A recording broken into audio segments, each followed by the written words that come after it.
Cet adversaire, c'est le monde de la finance. Colonna n'était pas armé, il n'a pas opposé de résistance. C'est bien elle qui a écrit « Omar m'a tué ». Voici les Rolling Stones. 7h24 sur Europe 1, le jour où votre plongée quotidienne dans l'histoire à travers les archives d'Europe 1. Bonjour Louise Salé. Bonjour Lionel, bonjour à tous. Alors Louise, c'était il y a 37 ans, le 25 octobre 1985, à 23h très précisément, l'ensemble des numéros de téléphone français passe à 8 chiffres. Une décision des télécoms pour pallier la pénurie de numéros disponibles pour les abonnés. Les numéros étaient avant composés de 6 ou 7 chiffres, selon les régions.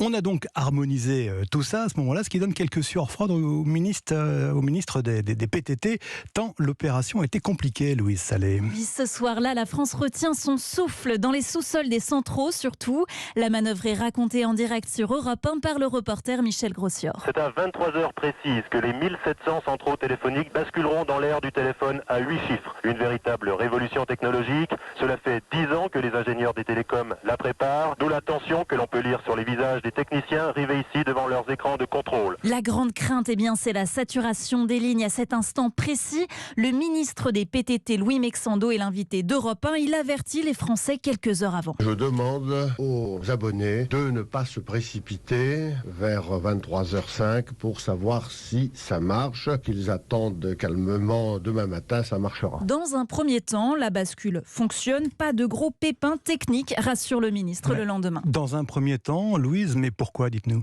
Eh bien parce que les nouvelles règles ne sont pas faciles. Les Français apprécient peu ce changement.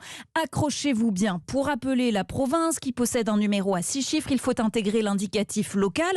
Ça donne donc 8 chiffres. Si vous appelez la région parisienne qui a 7 chiffres, il faut rajouter le 1 devant. Bref, un casse-tête.